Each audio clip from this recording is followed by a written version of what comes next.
Justify করতে জানে, identify করতে জানে। অনলাইনের যুগ, সার্চ দিলে জানবে কোন সূরা আছে, কোন হাদিস আছে, কি বলতেছে, কোন তাফসীর থেকে বলা হচ্ছে। জোরে বলুন ঠিক কিনা? সুতরাং আমরা মিডিয়াকে খারাপ মনে করবো না।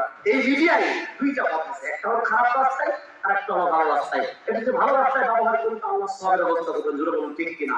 আসুন আমরা তাকেও আমি ছোট করে দেখছি না, তার জন্য দোয়া করছি। হুজুরের যদি আমাদের কথা মন খারাপ করে থাকে, আমি প্রাণপূর্ণ তার কাছে আপনাদেরকে ক্ষমা চাচ্ছি। আমি এই জন্য বললাম যে এই সেন্সিটিভ থেকে আমাদেরকে ঘুরে আসতে হবে, ঘুরে দাঁড়াতে হবে। যদি না পারি তাহলে এখন যেমন না খাচ্ছি, আচ্ছা ফিলিস্তিনের যে অবস্থা, এই অবস্থার খবর কি আমরা এখানে বসে এমনি পাচ্ছি না, মিডিয়ার মাধ্যমে পাচ্ছি? তাই যদি হয় তাহলে মিডিয়ার দোষ কি বলেন? মিডিয়ার কোনো দোষ নাই, দোষ হলো আমাদের ব্যবহারের দোষ। জোরে বলুন ঠিক? এই মিডিয়াকে যদি আমি ইসলামের কথা না লাগাই, এই মিডিয়া তো নাস্তিকরা ইসলাম বলছা দশমবির চালবাদ দিয়া বাংলার প্রতিটি মা বোনদের ঘরে ঘরে আজকে হিন্দুয়ানি মূর্তি পূজা চালু করেছে। জোরে বলুন ঠিক কিনা? সুতরাং আপনারা মেহেরবানি করে কেউ কষ্ট নেবেন না। আমিও কষ্ট নিয়েই কথাগুলো বললাম না, বরং আমাদের চিন্তা ভাবনা করে কথাগুলো বলতে হবে। কেউ যেন আমাদের উল্টা পাল্টা কথাগুলো না বলে। আলেমদের মুখ থেকে যদি উল্টা পাল্টা কথা হঠাৎ বের হয়ে যায়, সেটা কিন্তু পাবলিকটা বর্ণ ধরে দেয়। এরকম ঠিক কিনা?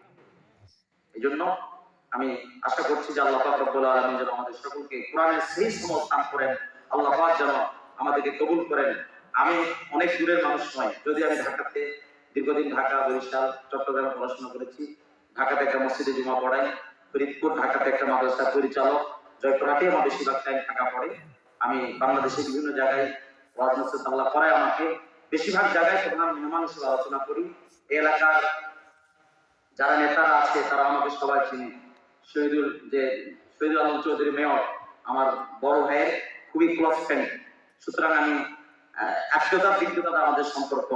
এবং আগে ভাইস চেয়ারম্যান আবার এক সময় ছিল নাজিমউদ্দিন নাজিম, অনেকে চিনে থাকবেন। নাজিমউদ্দিন নাজিম চেয়ারম্যান, উনি আমার আপন ফুফাতো ভাই, আপনারা অনেকেই চিনবেন।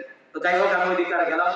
আমি আপনাদের কাছে আহ্বান জানাচ্ছি, যতটুকু কথা হলো মা বোনদের উদ্দেশ্যে, আপনাদের উদ্দেশ্যে, আল্লাহ পাক যেন আমাদের এই কথাগুলো আখিরাতের জন্য, দুনিয়াতে আমলের নিয়তে করার তৌফিক দান করে। সকলে বলছে আমিন।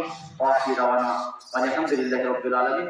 এলাকার কবরবাসীদের রুহের মাগফিরাতের জন্য কয়েকবার ইস্তিগফার, একবার সূরা ইখলাস, একবার সূরা ফাতিহা, তিনবার সূরা ইখলাস, দুরূদ শরীফ পাঠ দিয়ে। আসসালামু আলাইকুম ইয়া আহলাল কুবুর, আনতুম সালাতুন ওয়া নাহনু বিল আসর।